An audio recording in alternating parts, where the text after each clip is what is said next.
नमस्कार, बहुत स्वागत है आपका। मैं हूं आपके साथ सुमित शर्मा। नहीं बचेंगे खलनायक। खरगोन और बड़वानी की घटना को लेकर सीएम शिवराज ने आरोपियों के खिलाफ सख्त कार्रवाई की बात कही है।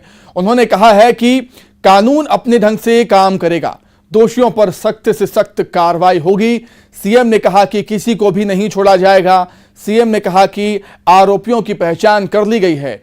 इन लोगों को न सिर्फ जेल भेजेंगे बल्कि नुकसान हुई संपत्तियों की भरपाई भी इन्हीं से की जाएगी।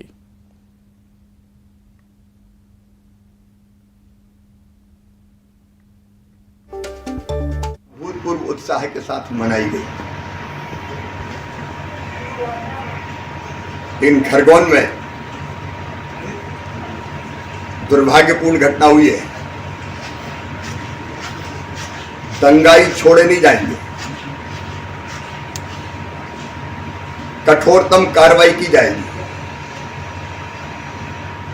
मध्य प्रदेश की धरती पर दंगाइयों को कोई स्थान नहीं है। चिन्हित कर लिए गए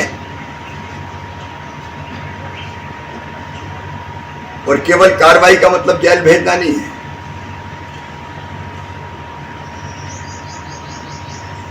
जिनने पत्थर चलाए हैं, संपत्तियों को नुकसान पहुंचाया है,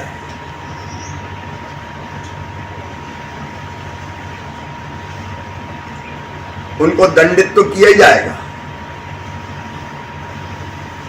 लेकिन चाहे सार्वजनिक संपत्ति हो, चाहे निजी संपत्ति हो, जितना नुकसान हुआ उसकी वसूली भी उनसे की जाएगी। मध्य प्रदेश पे हमने लोक एवं निजी संपत्ति को नुकसान का निवारण और नुकसानी की वसूली अधिनियम पारित किया है। क्लेम ट्रिब्यूनल का हम गठन कर रहे हैं। नुकसान का आकलन करके वो वसूली भी की जाएगी। कठोरतम दंड दिया जाएगा जो उदाहरण बन जाए। हम किसी दंगाई को छोड़ेंगे नहीं। इधर खरगोन में हुई पत्थरबाजी के बाद प्रशासन ने एक्शन लेते हुए कार्रवाई शुरू कर दी है। पत्थरबाजों के घरों को जमींदोज कर दिया बुलडोजर से। पुलिस की मौजूदगी में आरोपियों के घर बुलडोजर चला। छोटी मोहन चौकी के पास बुलडोजर से आरोपियों के घरों को पुलिस ने जमींदोज कर दिया। सीएम की सख्ती के बाद प्रशासन हरकत में आया है और आरोपियों के खिलाफ कार्रवाई हो रही है।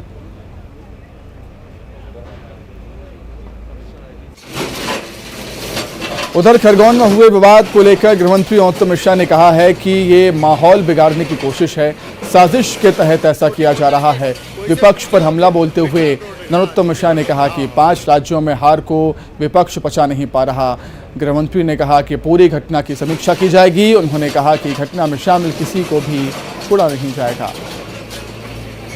देश के बड़वानी और खरगोन में रामनवमी के जुलूस के दौरान विवाद की स्थिति उत्पन्न हुई है। इस वक्त हमारे साथ मध्य प्रदेश के गृह मंत्री नरोत्तम मिश्रा। उन्हें जानेंगे कि सर, माहौल बिगाड़ने की कोशिश है या फिर सोची समझी कोई साजिश है इस दौरान विवाद? दोनों को मिक्सचर करके देखो आप। तो माहौल बिगाड़ने की कोशिश कोई सोची समझी रणनीति के तहत शायद इसलिए कर रहा होगा कि 5 राज्यों की हार नहीं पचा पा रहे।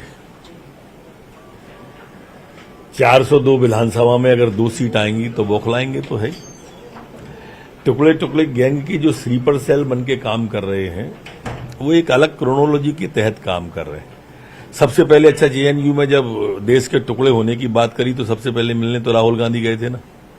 एक आध ट्वीट आएगा करौली की घटना पे, उनकी सरकार है, राव भैया का, दीदी का, उनके जीजा जी का नहीं आया। तो सर, ये सिर्फ महज आरोप लगा रही हैं या फिर इसके पीछे कोई पुख्ता सबूत मिले हैं कि इस तरह की जो साजिश है इन लोगों ने करी है, तो इसके कोई पुख्ता सबूत मिले हैं क्या? तो जो दिख रहा है वो कह रहे हैं आपसे। एक ट्वीट हर चीज पे आता है सुबह से शाम तक, इस पर क्यों नहीं आया करौली पे? इसकी निंदा क्यों नहीं की? तो सर, एसपी को भी गोली लगी है और ये एक तरह से इंटेलिजेंस का फेलियर कहा जा सकता है क्या? 77 लोग गिरफ्तार हुए हैं। अभी हम उसके निष्कर्ष तक आज ही आ जाएंगे। और जिस घर से पत्थर आए हैं उस घर को पत्थरों के ढेर में आज बदल दिए जाएंगे। और ये सब आज पूरी समीक्षा होगी, जैसा मैंने बताया आपको। लेकिन बक्सा कोई नहीं जाएगा। और मध्य प्रदेश शांति का टापू है, था और रहेगा। इस तरह की घटना जो क्षणिक होती है इसकी सर को चल देंगे। सर किस तरह की अब सख्त से सख्त कार्रवाइयां होंगी आज ताकि सख्त से सख्त कार्रवाई आपको देखेगी। तो मध्य प्रदेश में शांति भंग करने वालों के खिलाफ जो सख्त कार्रवाई है वो देखने को मिलेगी और तमाम इस घटनाक्रम की जांच और समीक्षा के बाद जो भी इसमें दोषी होगा उन पर कड़ी से कड़ा जो सजा है वो की जाएगी, सख्ती की जाएगी ताकि आगे इस तरह के जो उपद्रव करने वाले लोग हैं उन पर लगाम लगाई जा सके। कैमरामैन संजय नामदेव के साथ रंजना दुबे, न्यूज 18 भोपाल। तो अधिक जानकारी के लिए हम दो सहयोगी से जुड़ रहे हैं इस समय, आशुतोष और हमारे साथ पंकज शुक्ला जुड़ गए हैं। आशुतोष जुड़े हुए हैं खरगोन से, पंकज हैं बड़वानी से। तो सबसे पहले आशुतोष आपका ही रुख कर लेते हैं। खरगोन में जिस तरीके से घटना घटित हुई है, कई सारे सवाल यहां पर खड़े होते हैं आशुतोष, और हालांकि घटना के बाद कार्रवाई की बात होती है, कार्रवाई हो भी रही है और हम देख भी रहे हैं, लेकिन सवाल ये उठता है कि घटना घटित ही ना हो, ऐसा कुछ होना चाहिए। इससे पहले भी शोभा यात्रा के दौरान पत्थरबाजी हुई थी, तभी सरकार ने पत्थरबाजों के खिलाफ कार्रवाई, कानून बनाने की बात यहां पर कही थी, लेकिन एक बार फिर खरगोन में यह घटना घटित हुई है। आशुतोष। सुमित, आपको मैं बताना चाहूंगा जिस प्रकार से ये रामनवमी का जुलूस निकला था और इस दौरान जो पत्थरबाजी की घटना हुई उसके बाद हालात आज जो है पूरी तरीके से नियंत्रण है। प्रशासन के द्वारा सीएम ने जिस प्रकार से सीएम शिवराज सिंह चौहान ने पूरे मामले को सख्ती से लिया है, प्रशासन पूरे एक्शन मोड पे आ गया है। लगातार जो है कार्रवाई यहाँ चल रही है। अभी छोटी मोहन टाकी जो खसखसवाड़ी और अभी जो हमको सूचना मिल रही है कि तालाब चौक में भी प्रशासनिक दल पूरा पहुंच गया है। पंकज, बड़वानी में क्या कुछ अभी हालात देख रहे हैं आप, क्या कुछ हालात है वहां पर?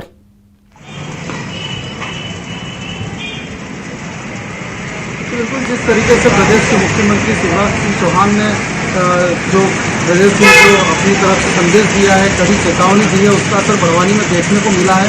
यहाँ भी जिला प्रशासन ने 3 जो संदिग्ध आरोपी इसमें जो नजर आ रहे हैं वीडियो में, उनके घरों पर बुलडोजर चला चुके हैं और उनके घरों को तोड़ देते हैं। तो कहीं ना कहीं अब ठीक है, दोषियों पर कार्रवाई लगातार जारी है। आप दोनों का बहुत धन्यवाद जुड़ने के लिए, तमाम बातचीत के लिए। आइए आपको सीधे लिए चल